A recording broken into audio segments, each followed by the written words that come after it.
Si je vous dis qu'on va parler d'un occultiste, d'un anarchiste, d'un magicien autoproclamé, vous allez me dire, mais elles sont où les BD? Ce à quoi je peux vous répondre, Watchmen, V pour Vendetta, La Ligue des Gentlemen Extraordinaires, From Hell, 4 bandes dessinées, 4 chefs-d'œuvre. Parce que oui, tout ça va ensemble. Aujourd'hui, je vous raconte Alan Moore, le plus grand génie des comics du XXe siècle et peut-être même du XXIe. Je suis le Canari Vert, je suis auteur de BD amateur et amateur de BD.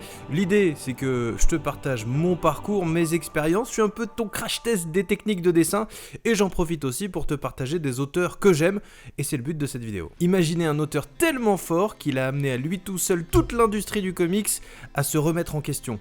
Plusieurs fois. Eh bien cet auteur il est né le 18 novembre 1953 à Northampton en Angleterre. Alan Moore il est né dans les Burrows. Les Burrows c'est un des quartiers les plus pauvres de Northampton, c'est probablement même l'un des quartiers les plus pauvres d'Angleterre. Tu penses que t'es pauvre ?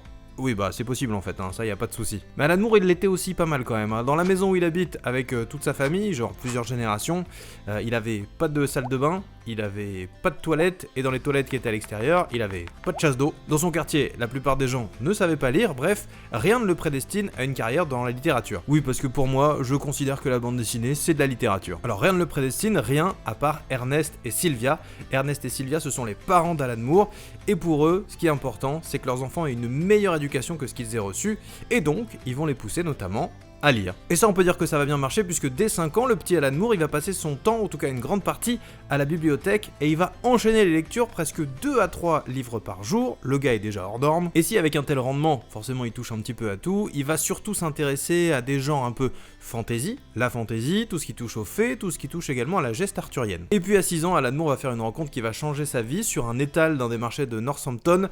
Alan Moore tombe sur un comics de super-héros américains, rien à voir avec ce que proposent les comics anglais à l'époque, et surtout il va découvrir les super-héros hauts en couleur que sont Flash, Superman, et directement Alan devient fan. Il devient aussi d'ailleurs par la même occasion fan d'un des plus grands auteurs de tous les temps de comics, Jack Kirby. Bah oui, pour monter, autant prendre pour modèle les meilleurs. En plus, à côté de ça, à l'école primaire, le jeune Moore c'est un cador, premier de la classe, l'avenir s'annonce radieux. Et j'imagine que tu te dis, ah là là, quel bel exemple d'ascenseur social, le fils d'ouvrier, de milieu modeste, voire carrément de milieu défavorisé, va s'élever socialement grâce à son intellect, grâce à la littérature. Ouais bah accroche-toi à ton guide Edmond parce qu'il y a quelques boss qui vont arriver sur la piste. Parce que là, Alan arrive au collège et les choses vont drastiquement changer. Bah oui, maintenant Alan, il est plus entouré que de gamins de son milieu social, il est entouré de gamins de classe moyenne, des gamins qui ont obtenu, grâce à leur classe sociale, quelques avantages, notamment des cours préparatoires. Il va se passer plusieurs choses. La première, c'est qu'il est ostracisé dans sa classe. Il le dira plus tard, mais du fait de son milieu social, il va prendre en pleine poire le principe de l'ordre social. Et de deux, il est un peu en galère en cours, et le retard ne fait que s'accumuler. Alan Moore descend finalement dans les derniers de sa classe. D'ailleurs, il l'a dit lui-même, quand il était dans les Burrows, il était persuadé d'être le gamin le plus intelligent du monde, si facile à côté des autres, et ça aussi, c'est une vérité qui lui a éclaté en pleine face quand il est arrivé au collège. Donc là, autant vous dire que pour Moore, le dégoût il est plutôt total. Du coup, il s'intéresse de moins en moins à l'école et Alan Moore il va commencer une vie un peu plus désinvolte à côté. Il y a un petit effet domino, ses cheveux deviennent longs. Alors c'est pas que ce soit ça qui forcément vous rend un peu à côté de la société, mais c'est juste que c'était en accompagnement. Il se met à fumer du cannabis, à consommer du LSD, il se fait même attraper en train de dealer du LSD. En conséquence, le directeur de son lycée décide de l'exclure et surtout, il va aller dire à tous les autres lycées du coin de pas le reprendre, ce qui fait que là, Alan Moore il se retrouve hors du système scolaire. Parallèlement à ce parcours scolaire un peu chaotique, on peut le dire, Alan Moore il est pas resté sans rien faire malgré tout. Il a commencé à dessiner assez jeune, en primaire, il a participé à quelques magazines, il a fondé un magazine de poésie à 16 ans qui s'appelle Embryo, et puis il était assez proche du milieu artistique de l'époque de Northampton. Moore s'essaye à plein de disciplines artistiques différentes en intégrant une communauté d'artistes de sa ville, le laboratoire d'art de Northampton. Pour lui d'ailleurs c'est une période qu'il a qualifiée de beaucoup plus formatrice que l'école, écriture de chansons, de pièces de théâtre, de spectacles, il faisait toujours de la poésie, il a vraiment réussi à trouver un vrai épanouissement dans ce moment de sa vie. Bon, faut bien bouffer quand même, donc comme il a été exclu du lycée, il se met à chercher du boulot. Et là, il va enchaîner les jobs, tonte de moutons, nettoyeur de chiottes. Alors, il galère un peu à les conserver, ces jobs, notamment à cause de sa consommation de cannabis. Et à côté de ça, quand le laboratoire d'art de Northampton est dissous, eh bien, Alan va intégrer la communauté d'artistes qui va se créer derrière, qui s'appelle le groupe d'art de Northampton. C'est là d'ailleurs qu'il va rencontrer sa femme, sa première femme, Phyllis. Et alors qu'elle tombe enceinte et que niveau boulot, bon, c'est pas la panacée toujours, Moore il va prendre une décision très importante pour lui et surtout et pour nous, puisqu'on va pouvoir profiter de ça ensuite. Alors qu'il bossait dans l'administratif, il décide de démissionner pour se lancer en tant que dessinateur de bande dessinée. Un choix qu'il fait en accord avec sa femme, un choix c'est vrai qui lui assure pas vraiment une grande richesse. Après, le gars vit dans la pauvreté depuis toujours, donc c'est pas vraiment un très gros changement, mais surtout à côté de ça, c'est un choix qui va lui permettre certes de pas gagner beaucoup d'argent, mais intellectuellement, c'est beaucoup plus gratifiant que ce qu'il faisait précédemment. Les premières œuvres d'Alan Moore, ce sont des strips, des petites bandes dessinées de quelques cases, et déjà dans ces œuvres, on va découvrir le ton humoristique cynique de l'auteur, puisqu'il va créer notamment les histoires d'un panda, le panda de Saint-Pancras, qui est littéralement une parodie de l'ours Paddington, un héros incontournable au Royaume-Uni. C'est comme ça que l'auteur va faire ses premières armes. Ça n'empêche que le quotidien reste difficile, puisque la majorité de ses travaux ne sont pas rémunérés, et en plus en 1978, sa première fille, Léa, vient au monde. Ça c'est vraiment un truc au début, en fait c'est sa vie à côté qui l'a poussé à aller plus loin, parce qu'il avait besoin d'argent, donc il faut aller un peu plus loin, parce qu'il faut que le quotidien quand même soit un peu moins précaire, donc ça va pousser Moore à se lancer dans un nouveau projet. Donc il va faire une proposition de strip à un magazine dédié à la musique, le magazine Sound, et la proposition de strip en l'occurrence c'est celle d'un personnage qui s'appelle Roscoe Moscow. C'est un malade mental alcoolique qui pense qu'il est détective privé, voilà le ton est léger, hein, c'est toujours du Alan Moore, et de fil en aiguille, eh bien il va augmenter le nombre de séries sur lesquelles il travaille, il va les enchaîner, il va augmenter son expérience. Alors après ça n'empêche que même si c'est entre guillemets un débutant, faut pas trop le saouler quand même Alan Moore. Par exemple il bosse pour un magazine qui l'oblige un peu à écrire des histoires pour enfants. Qu'est-ce qu'il fait pour montrer que ça le saoule? Il décide de signer toutes ces histoires Gilles de Rais. Alors Gilles de Rais c'est directement inspiré de Gilles de Rais, un noble français compagnon de Jeanne d'Arc qui a été exécuté parce qu'il avait lui-même tué et fait des choses encore moins recommandables avec une centaine d'enfants. Bonjour, c'est bien ici le magazine Okapi? Ah, vous venez pour le poste de rédacteur de contes pour les tout-petits? C'est quoi votre prénom? Jacquelet. Ah, Jacquelet, c'est original. C'est étranger, c'est quoi votre nom? Ventreur. Cela dit, si le mec est taquin, ça reste quelqu'un qui a des principes. Ce fameux journal, justement, il va le quitter, alors que niveau argent, c'est quand même plutôt vite dans le porte-monnaie, parce que il avait publié, ce journal, un édito ouvertement homophobe, et ça, Alan Moore, il ne l'a pas supporté, et il s'est barré. Et oui, c'est un punk, mais il a la classe. Ça dit, c'est pas nécessairement anti-dynamique. Là, on arrive à la fin des années 70, et là, pour Alan, il y a deux critères qui vont changer les choses. Le premier, il y a toujours pas de thunes, et le deuxième, c'est que dessiner, c'est quand même très chronophage pour lui, et que ce serait peut-être mieux s'il se concentrait uniquement sur les scénarios. Et c'est justement ce qu'il décide de faire, et en faisant ça, il va contacter plusieurs magazines, dont le magazine, alors, je crois que ça se dit 2000 AD, je veux dire 2000 AD si vous m'en voulez pas, hein, magazine de science-fiction de l'époque. Enfin je dis de l'époque mais il existe toujours aujourd'hui, toujours incontournable, et il va également postuler au Doctor Who Weekly qui publie des histoires sur Doctor Who. Donc il commence à proposer des séries courtes dans 2000 AD, et il y a un de ses strips qui est également publié dans Doctor Who Weekly. Et ça je le signale pour une raison assez particulière, c'est que ce strip là, eh ben, il va le travailler avec un dessinateur qui s'appelle David Lloyd, et retenez bien ce nom parce qu'on va le retrouver dans pas si longtemps. Bref, c'est une période de plusieurs années qui va permettre justement à Alan Moore de beaucoup s'aguerrir et de montrer un vrai savoir-faire dans son travail d'écriture, une vraie immersion aussi dans sa façon de travailler. Il se documente beaucoup, il met beaucoup d'informations, il avait une manière de travailler avec les dessinateurs qui a été le cas sur toute sa carrière, c'est-à-dire que comme il ne dessinait pas, il mettait des bonhommes bâtons, il notait énormément d'informations pour que eux puissent travailler le plus rapidement possible. Ça voulait pas dire qu'ils avaient pas voix au chapitre, justement, il était dans une forme d'échange. Ça d'ailleurs c'est vraiment une façon de travailler qui a été, je vais pas dire révolutionnaire, mais assez novatrice à l'époque quand il a commencé, même quand il commençait à avoir pas mal de succès. Et tous ces strips qu'il va réaliser, eh ben ça va permettre d'attirer l'œil d'une maison d'édition que vous connaissez peut-être un petit peu, qui s'appelle Marvel. Et Marvel, ils vont lui demander de s'occuper d'une série bien spécifique liée à la Grande-Bretagne, c'est Captain Britain. Alors pour vous le situer, point de vue éditorial, Captain Britain à l'époque c'est clairement le bordel. Il y a plein de scénaristes qui ont travaillé dessus, les scénarios sont partis dans tous les sens, et la mission principale qu'on donne à Alan Moore, c'est de démêler tout ça. Et pour démêler tout ça, le petit gars de Northampton, il a une solution très simple, il va annihiler l'histoire, il va annihiler l'univers, transporter son personnage dans un autre univers pour lui permettre de parler d'une réalité alternative et également de parler de la société. Oui, Moore se fait la main, mais il pose déjà les bases de ce que sera son œuvre et de ce que sera son style dans les prochaines années. Il travaille un petit moment sur Captain Britain, avec des résultats quand même encore salués aujourd'hui, c'est pas sa meilleure série, c'était le début, mais ça marche bien, et ensuite va se passer quelque chose qui arrive régulièrement, vous verrez dans la carrière d'Alan Moore, qui est aussi assez symptomatique de sa carrière, il va s'embrouiller avec Marvel pour des histoires de droit. Oui, parce que là-dessus aussi, il était quand même assez en avance. Alan Moore, c'est quelqu'un qui a été très tôt concerné par les revenus des auteurs, des scénaristes, parce qu'il faut savoir qu'à l'époque, c'était globalement un peu des Kleenex qu'on pouvait prendre et jeter. Ils n'avaient pas trop voix au chapitre sur les droits qu'ils pouvaient toucher, sur les personnages qu'ils créaient notamment, ou les histoires. Et Moore, ça, il va très tôt en avoir conscience, donc là-dessus, embrouille avec Marvel, il dit ok, je me barre. Mais la carrière du gonze est lancée, et son point de chute suivant, c'est un magazine qui s'appelle Warrior, moment important, parce que ça va être là qu'il va accoucher d'une de ses premières grandes œuvres. Il commence par travailler sur une version de Marvelman, rebaptisée Miracleman, pour des histoires de droit, comme vous vous en doutez, mais c'est surtout là qu'il va travailler sur une autre œuvre très importante. Vous vous rappelez de David Lloyd, dont je vous ai parlé un petit peu plus tôt en vous disant...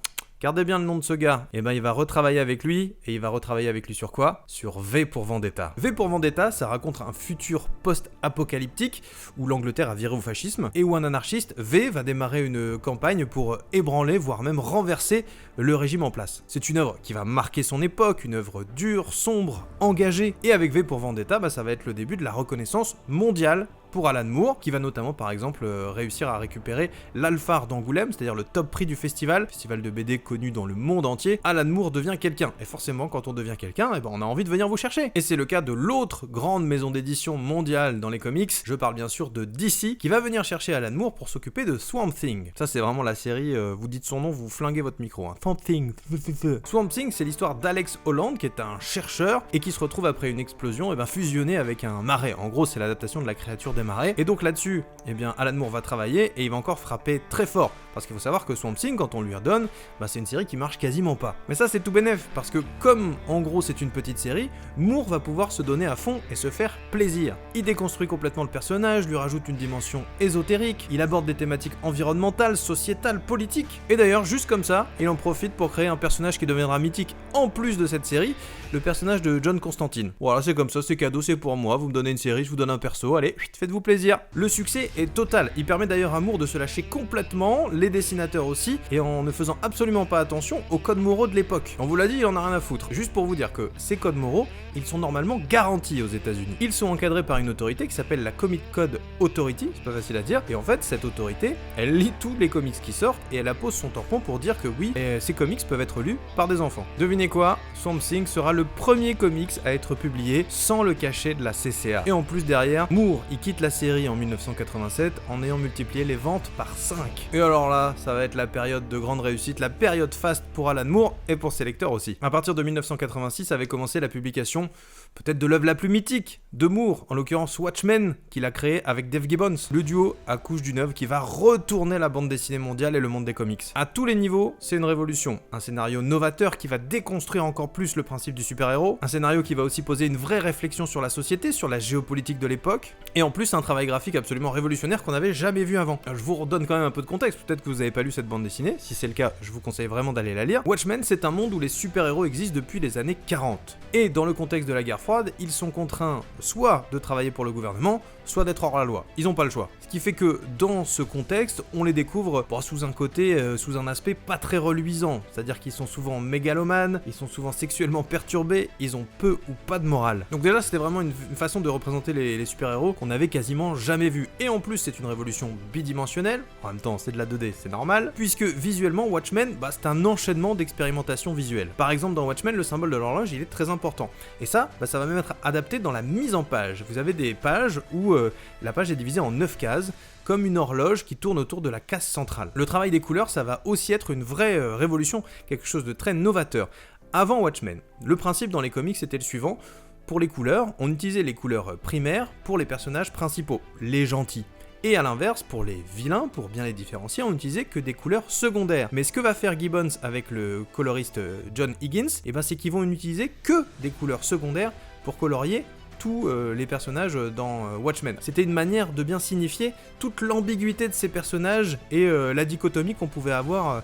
Il n'y a jamais de gentil, de méchant, mais toujours une espèce de nuance de gris en couleur donc. D'ailleurs on souligne souvent le travail de Moore et de Gibbons pour le scénario et le dessin, à juste titre, mais c'est vrai qu'on oublie souvent de citer John Higgins, le coloriste de Watchmen, qui a fait un travail incroyable aussi, donc je me dis que c'est pas mal de le faire, même si c'est pas moi qui vais avoir le plus de poids dans le monde des médias, je me dis au moins, je l'aurais cité. Bref, la sortie de Watchmen, c'est l'explosion pour Moore. Ce comics, ça devient l'étendard de toute une génération qui va complètement reprendre et reconstruire le mythe du super-héros. D'ailleurs, c'est tout simplement l'ouvrage de Moore qui aura reçu le plus de récompenses. Le prix Hugo du meilleur meilleur ouvrage de science-fiction. Pour info, Watchmen, c'est le seul comic book qu'il ait jamais reçu. Le prix du meilleur album étranger à Angoulême, 4 prix Eisner, des Eisner Awards, c'est la référence aux États-Unis.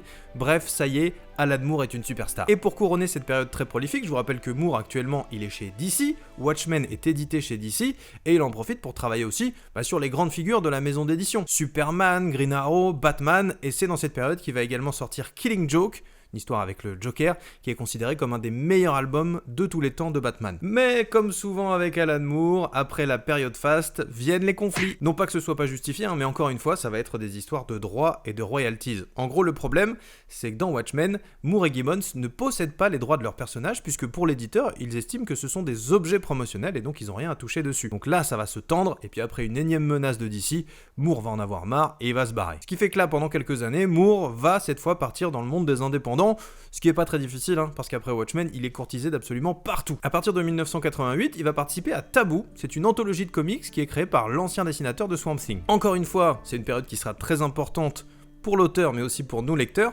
puisque dans Taboo, Alan Moore va pouvoir accoucher d'une autre de ses œuvres incontournables, puisque c'est à ce moment-là qu'il va travailler sur From Hell. From Hell, c'est un comics qui reprend l'histoire de Jack l'Éventreur, alors qu'il a décidé de choisir une des hypothèses, donc c'est-à-dire que l'histoire se finit, et qui va permettre en plus à Moore de parler de ses thèmes de prédilection, la société, la lutte des classes, et de parler également de la place de la femme dans la société occidentale. La publication de From Hell, elle sera assez chaotique, parce que Taboo, c'est une structure qui va rencontrer pas mal de difficultés économiques. Moore ira au bout, mais terminera quand même la publication en 2001, avec un prix encore à Angoulême, et puis surtout dans la foulée, une adaptation cinématographique. Alors je vais pas m'étendre sur toutes les adaptations audiovisuelles au cinéma, en série, des œuvres de Moore, il y aurait de quoi faire une vidéo, je le ferai peut-être plus tard, mais juste pour vous dire que pour Moore, la bande dessinée, c'est un médium qui se suffit à lui-même, c'est-à-dire que tout le travail qu'il fait dans la BD, il le fait parce que c'est la BD Moore. Alan Moore, il comprend pas l'intérêt de transposer ça dans un film, puisque ça n'a pas été pensé comme ça. C'est pour ça que globalement, il n'y a absolument aucun film, aucune adaptation qui a eu grâce aux yeux de Moore, donc c'est pour ça qu'en général, il chie un peu sur tous les films et toutes les séries qui adaptent son travail. Pour lui, l'œuvre est pensée en tant que BD, il n'y a donc aucun sens à la transposer sur un autre médium, aucun sens artistique, et en plus de ça, pour Moore, d'un point de vue économique, ça n'a vraiment aucun sens de dépenser des millions, alors que lui, avec un dessinateur, il te fait l'histoire tout seul. Faut pas le taquiner là-dessus, Papa Moore. Donc là, Alan Moore va continuer de créer. Les titres qui va sortir, ils sont un peu plus mineurs dans sa bibliographie. Bon, après, quand vous avez sorti que des masterclass, c'est à peu près logique. On peut quand même citer Lost Girl, qui est un des titres qui a pas mal marché aussi à l'époque, qui lui permettra de rencontrer sa deuxième femme. Je vais pas vous le montrer ici, parce que Lost Girl, c'est un titre qui met en scène dans une version pornographique Alice au Pays des Merveilles, Wendy de Peter Pan, Dorothy du Magicien d'Oz, dans le but de décoder les sous-entendus sexuels des œuvres originales. J'ai déjà pas beaucoup de visibilité, on va pas les tirer une balle dans le pied. Tout se calme un peu jusqu'en 1999, moment où Alan Moore va rejoindre une autre maison d'édition qui s'appelle Wildstorm. Dans cette maison d'édition, il va créer une collection, la collection s'appelle America's Best Comics, voilà, en termes d'humilité, on est posé. Et dans cette collection, il va sortir encore quelques tueries, du genre Top 10, Promethea, ou encore Tom Strong, mais surtout, la plus connue de cette période, la Ligue des Gentlemen Extraordinaires. Un titre où Moore imagine une équipe de super-héros dans un univers victorien, des super-héros qui sont tous basés sur des figures de la littérature. Vous avez Alan Quaterman, vous avez le Capitaine Nemo, vous avez le Dr Jekyll, vous avez Mina Harker de Dracula, tout ce petit monde évoluant dans une réalité alternative à la nôtre, mais où beaucoup de mythes sont devenus réalité et qui en même temps arrivent au même niveau que notre réalité, avec des concepts de Première Guerre mondiale, etc., etc. Mais au-delà de la créativité de l'époque pour Moore, les nuages des grandes maisons d'édition recommencent à se concentrer au-dessus de sa tête, puisque Detective Comics DC rachète Wildstorm, et Moore, il a certainement pas envie de retravailler pour eux. Il s'est juré de plus bosser pour DC, après toutes les embrouilles qu'ils ont eues par rapport aux royalties, donc il envisage une nouvelle fois de claquer la porte, et à ce moment-là, on est vraiment au début de son arrivée à Wildstorm, et il faudra vraiment tous les efforts du responsable éditorial de Wildstorm de l'époque pour lui garantir qu'il aura une vraie liberté éditoriale, et surtout, qu'il sera protégé contre toute ingérence de DC pour qu'il reste. Mais ce qui devait arriver arriva, vous avez eu la liste de ses créations, mais après des prises de bec qui s'enveniment au fur et à mesure, Alan Moore il en a marre et décide de se barrer. Bref, on est en 2003, 2003, Moore annonce qu'il va se retirer du monde des comics quand ses projets seront terminés. Il a 50 ans et il veut un peu diminuer la cadence pour pouvoir aussi se concentrer sur d'autres projets, d'autres domaines artistiques qu'il aime beaucoup. Tiens, puisqu'on parle de domaines qu'il aime beaucoup, juste une petite parenthèse, Alan Moore il se considère comme un magicien, il s'est d'ailleurs défini comme tel. Alors juste, même si ça peut sembler un peu original, s'il fait ça c'est parce que sa définition de la magie c'est pas tout à fait la nôtre. En fait pour lui, le langage, la linguistique, la création, l'écriture, ce sont des formes de magie. Et c'est de ce point de vue-là qui dit que lui c'est un magicien. Bon après il a aussi dit qu'il avait été en contact avec un ancien dieu serpent romain qui s'appelle Glycon. Oui, côté originalité, Alan Moore il a un petit côté ésotérique pas piqué des hannetons. Bref, en 2005 il termine Promethea, sa dernière œuvre à l'époque, et il décide d'arrêter les frais. Depuis, il a vécu un peu tranquillement, il a parrainé une revue underground, il a bien craché sur toutes les adaptations hollywoodiennes, et j'arrive pas à dire adaptation, sorti une ou deux BD indés, sorti des romans aussi. Par ailleurs sa dernière sortie, si je me suis pas trompé, ça s'appelle Le Cycle du Grand Camp, c'est sorti en 2024, c'est l'histoire d'un bibliothécaire qui va explorer les bas-fonds occultes de Londres, et franchement, j'ai juste lu le pitch, mais ça m'a semblé assez intéressant, toujours dans l'esprit d'Alan Moore, et ça m'a vraiment donné envie de le lire, ça a l'air plutôt pas mal. Dites-moi d'ailleurs dans les commentaires si vous avez lu cet ouvrage, ou si vous en avez lu d'autres de Moore d'ailleurs, pour que je sache un peu s'il y a des choses vers lesquelles on pourrait se diriger, notamment dans les titres que j'ai pas cités, un peu moins connus. Bref, si on récapitule, Alan Moore c'est 3 prix Jack Kirby, un prix Hugo, une avalanche de prix Eisner, des prix au Festival d'Angoulême, des prix Bram Stoker en pagaille. Bon, j'arrête de tout citer parce que faire la liste du palmarès de Moore en vidéo, c'est un peu comme si on regardait les crédits de fin d'un long métrage. Bref, Alan Moore, c'est surtout un gars de la street qui a appris en autodidacte son art et qui revendique régulièrement de lui mettre un sacré coup dans les bulles. J'espère que cette histoire vous a plu. Bon, j'ai sûrement oublié des trucs, mais il y avait déjà pas mal de choses à dire pour vous parler de cet auteur absolument incontournable. Si vous ne savez pas quoi lire d'Alan Moore, prenez à peu près n'importe quoi, c'est toujours de la qualité. Dites-moi s'il y a des choses que vous avez préférées en commentaire. A plus!